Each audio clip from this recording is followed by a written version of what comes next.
que empezar con una noticia que nos vuelve a poner el tema del drama, la tragedia que ocurre en las carreteras del país, ¿no? Hoy muy temprano nos levantamos con la información de un accidente en la autopista, la carretera Los Libertadores. No es autopista, me corrijo, es una carretera doble vía. Ya quedó cortísima la carretera central y hoy tenemos que lamentar esto. Una última actualización de los fallecidos. Mira cómo quedó ese bus de la empresa Siva. Estamos hablando de 14 personas que han perdido la vida en este terrible accidente de tránsito. Por eso te hacemos la pregunta de esta noche. ¿Te sientes seguro viajando en las carreteras del Perú? Como bien mencionas, hay 14 personas fallecidas. Entre ellas viajaba en ese bus el excontralor general de la República, Edgar Alarcón. ¿Y esto por qué él viajaba? Hay unas versiones que manejan que viajaba con su hijo, que los dos habrían fallecido. Lo que está confirmado es que Edgar Alarcón, el excontralor general de la República, es quien falleció o uno de los fallecidos en este accidente.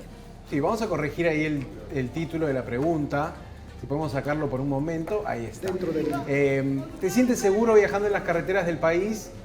Recuerda que quizás las autoridades tienen esa tarea pendiente, convertir las rutas peruanas en rutas seguras.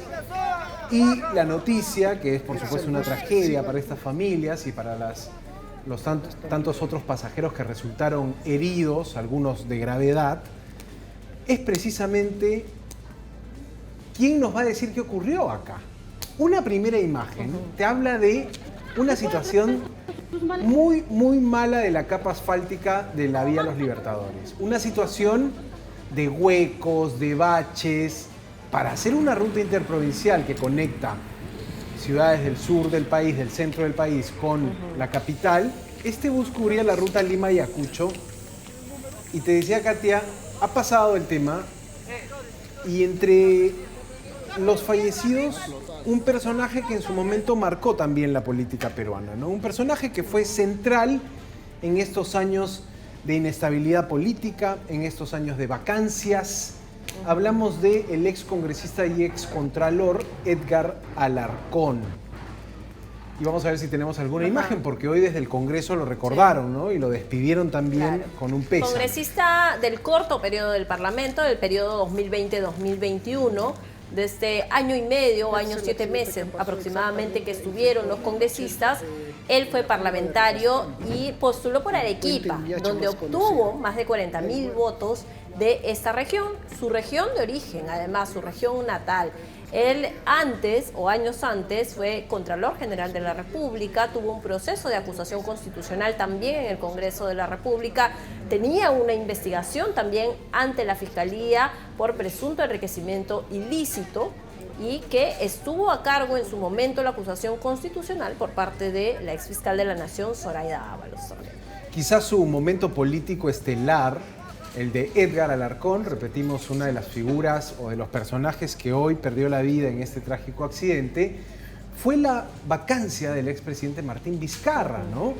Recordamos ese momento, él como presidente de la Comisión de Fiscalización, en el Pleno saca unos audios, paraliza al país con una información que terminó precipitando la caída de Martín Vizcarra. Pero como contralor ya había grabado, recordarás, al exministro de Economía, Alfredo Torne, por el caso Chinchero, y al exministro de Transportes y Comunicaciones, Martín Vizcarra, que era también, y hablaban de la construcción del aeropuerto de Chinchero en Cusco y la necesidad de construir ese aeropuerto. Sin embargo, él los graba y sale después esta grabación, este audio, dando a entender que había ahí un aprovechamiento, al parecer, por lo que finalmente presentan además la moción de interpelación en contra del entonces ministro de Transportes y Comunicaciones, que era Martín Vizcarra, y por lo que después de ello pasa a ser embajador del Perú en Canadá,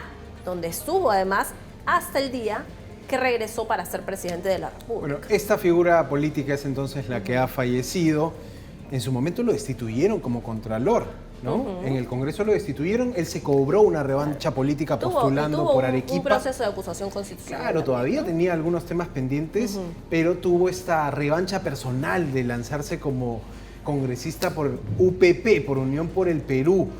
decisivo entonces en la vacancia de Martín Vizcarra, se hizo igual cantidad de amigos que de enemigos políticos, de rivales, ¿no? Se granjeó tremendas rivalidades, pero también una legión de simpatizantes que vieron cómo su participación en la política devino en la caída de un presidente. Así que esta era la noticia que tiene una cara política, que tiene el fallecimiento a los 63 años de este excongresista Edgar Alarcón.